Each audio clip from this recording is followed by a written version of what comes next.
पुसमाघको एउटा बिहान जब चाँडो उठ्नाले ताजगी होइन बेचैनी टाइप्सको भयो। बिहान अलिक छिटै पनि आँखा खुल्यो। झ्यालबाट घाम त छिरिरहेको थियो, तर त्यो घामले मनमा उज्यालो भन्ने ल्याउन सकिरहेको थिएन। शरीर त उठ्यो, तर मन भन्ने थचक्क थिचिए जस्तै भएको थियो।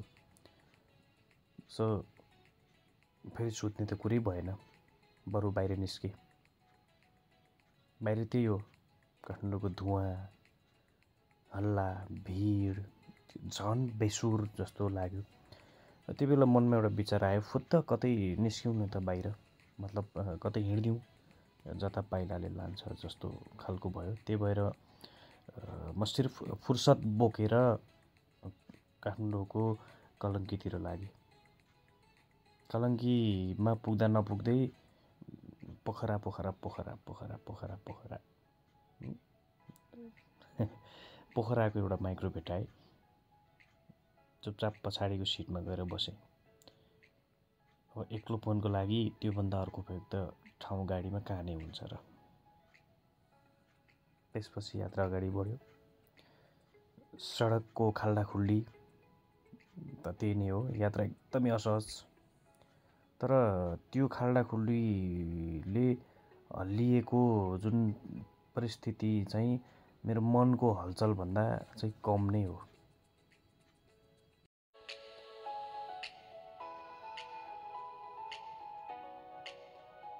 र फेरि अगाडि बढ्यो यात्रा।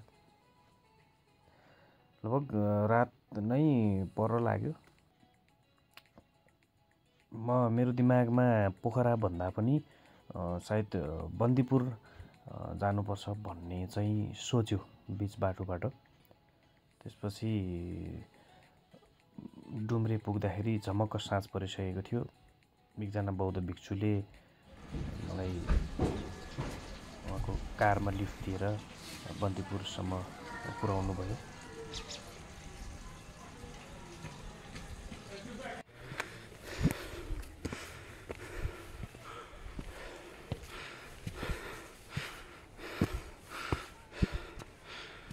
बन्दीपुर एकताका डेड सिटी भनेर चाहिँ चिनिसकेको थियो। यो हिसाबले मृत सहर भनेर यसलाई चाहिँ चिनाइसकिएको स्थिति थियो।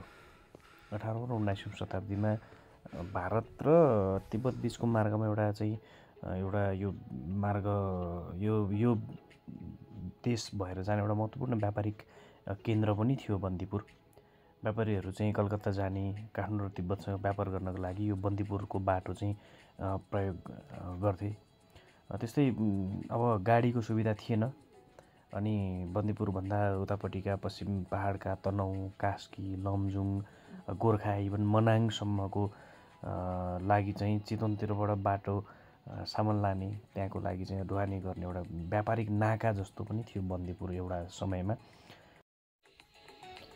यो प्राकृतिक छटा र यो बन्दीपुरको टपमा रहेको क्षेत्र जहाँबाट सिङ्गो बन्दीपुर हेर्न सकिन्छ।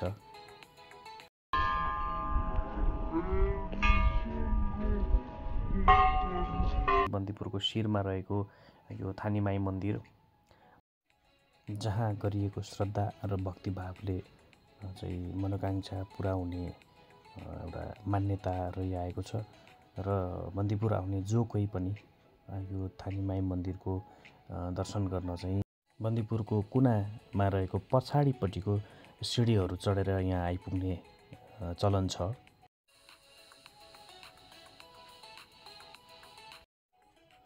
र अर्को खुसीको कुरा चाहिँ बन्दीपुरको टपबाट जहाँ थानीमाई मन्दिर छ त्यसको नजिकै बाटो र वरिपरि बन्दीपुरलाई घेरा हाल्ने गरी बन्दीपुर ग्रेट वालको निर्माण पनि भइरहेको छ, जुन ठाउँबाट चाहिँ सिङ्गो बन्दीपुर अवलोकन गर्न पनि सकिन्छ।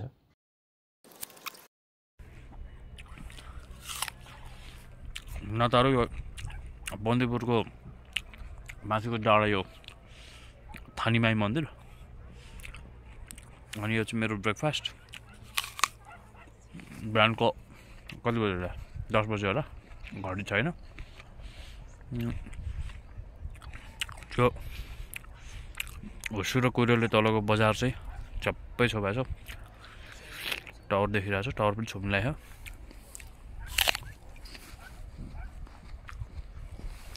यता थानीमै बिहान त एक हुल मान्छेहरू थियो, यहाँ अटेकै थिएन डाँडामा। अहिले त अब छैन, एकजना मान्छे पनि छैन। अब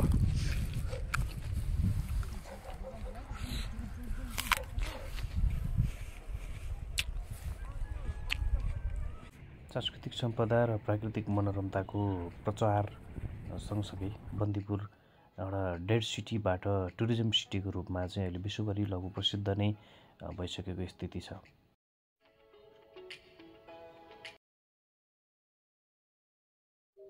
र यहाँको अर्को एउटा विशेषता भनेको चाहिँ बन्दीपुरको सिरानमा एउटा गुम्बा छ, एकदमै शान्त ठाउँमा, जङ्गलको काखमा।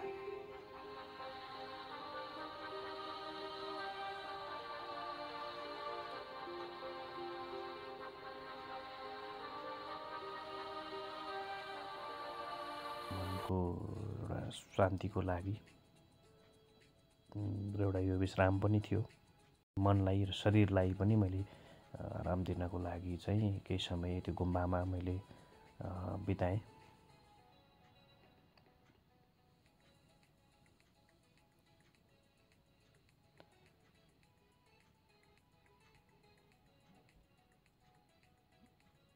बन्दीपुर बजारको बीचमा सहरी साधनको प्रवेशमा रोक लगाइएको छ, जसले गर्दा बजार एकदमै शान्त गन्तव्य जस्तो बनेको छ।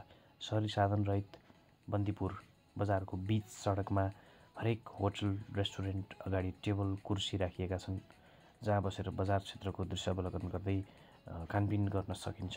पछिल्लो समय बन्दीपुरको रिनोभेसन भए पश्चात पर्यटकलाई आकर्षित गर्ने उद्देश्यले जीर्ण बनेका घरहरूलाई पुरानै शैलीमा सुन्दर डिजाइन र आकार दिएर सिँगारिएको छ। बजारको बीचको बाटो र आसपासका गोरेटाहरूमा बन्दीपुरकै स्लेट ढुङ्गाहरू छापिएका छन्। उकालो ओह्रालो बाटाहरूमा खुड्किला बनाएर हिँड्न एकदमै सहज बनाइएको छ।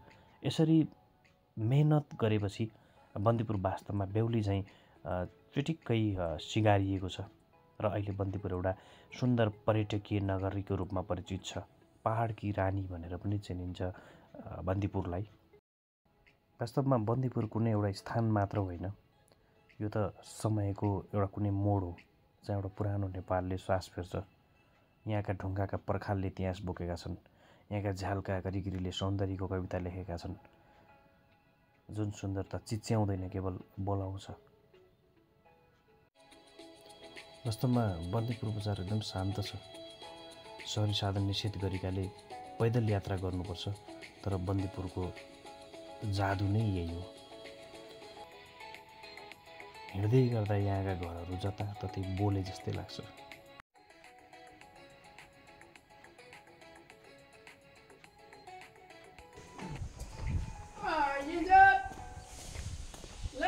सिलानी बेग में चैन हाल्ने आयो।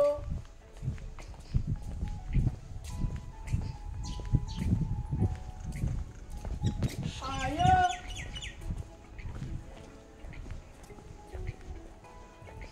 ले जुत्ता सिलाउने आयो, ले टाँसिने आयो।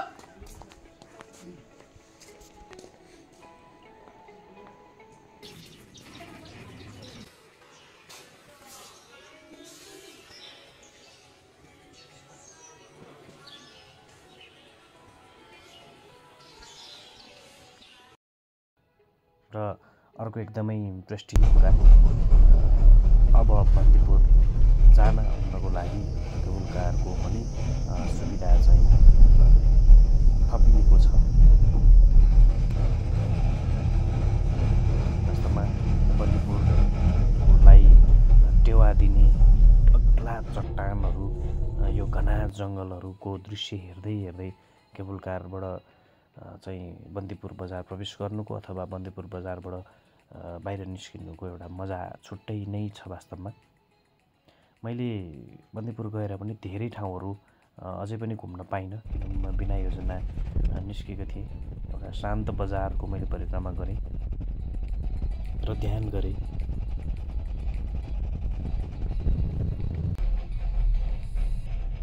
एक्लै घुम्न आउनुभयो हजुर यही मात्र बन्दीपुर मात्र बन्दीपुर आउनु बाँकी थियो अनि कता भएर काठमाडौँको नजिक यस्तै हिँडेको यही जस्तो लाग्यो लोकेसन र बिहानभरि घुम्यो कहाँ जानुभयो बन्दीपुरमा बन्दीपुर त्यही बजार भइहाल्यो माथि थानीमै अनि गुम्बा गएर बसेँ एकछिन 1 घन्टा जति ध्यानमा अनि अलिक त्यो अरू टाढा चाहिँ गएन गुफा छ रहेछ यता कता हो एक्लै नजानु त यो यता एक्लै चाहिँ नहिँड्नु भन्यो बाघ भालु के लाग्छ अलिक टिममा हिँड्नु भन्नुभयो त्यहाँनिर होला जस्तो माथिबाट आउनलाई चाहिँ होला तर तलबाट त जाँदा हुन्छ ए तलबाट चाहिँ हुने हो माथिबाट आउँदाखेरि धेरै जङ्गलबाट आउनुपर्छ होइन तपाईँको त्यो यो गुफा चाहिँ खासमा एसियाकै सबभन्दा ठुलो गुफा क्या सिद्ध गुफा भनेर हजुर यहाँनिर चाहिँ उयो त तल पर यहाँ अलिक पर विमलनगर भन्छ हजुर त्यहाँबाट माथि जाने बाटो ए विमलनगरबाट यताबाट चाहिँ जाँदा हुन्छ माथिबाट झर्दाखेरि चाहिँ जङ्गल भएर नजानु भनेर एक्लै नहिँड्नु भनेर त्यहाँनिर माथिदेखि जुन हाम्रो तपाईँ त्यहाँ जानुभयो नि गुम्बा हजुर गुम्बा नजिकै एउटा रुट थियो नि त्यो 44 जस्तो बस्छ 44 हो त्यहाँबाट तल झर्ने बाटो हुन चाहिँ रुट रहेछ त्यहाँनिर हो त्यो रुट चाहिँ अलिकति डेन्जरै हुन्छ त्यहाँ किनभने जङ्गल बिचबाट एकजना अलिक गाह्रो होला नहिँड्नु भनेर तर तलबाट जाने भने चाहिँ जाँदा हुन्छ तलबाट ट्राई गर्नुपर्छ क्या त्यसो भए त्यहाँ जाँदा हुन्छ अनि उता 3 धारातिर जानु भएन 3 धारा त पुगेँ अलिक परसम्म त्यो बजार वरिपरिको चाहिँ घुमेँ सबै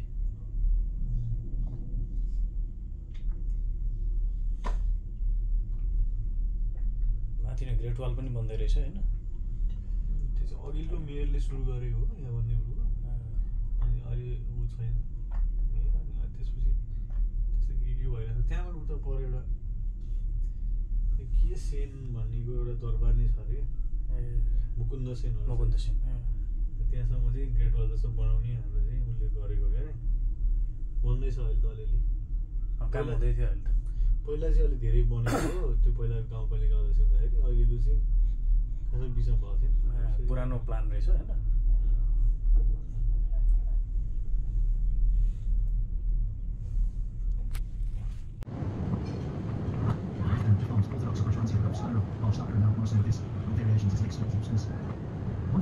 अवश्य पनि यो यतिमै सीमित हुने छैन र यति यात्राले बन्दीपुर पुग्दा पनि पुग्ने छैन र बन्दीपुरबाट फर्किँदै गर्दा महसुस भयो म बन्दीपुर पुगेर फर्केँ।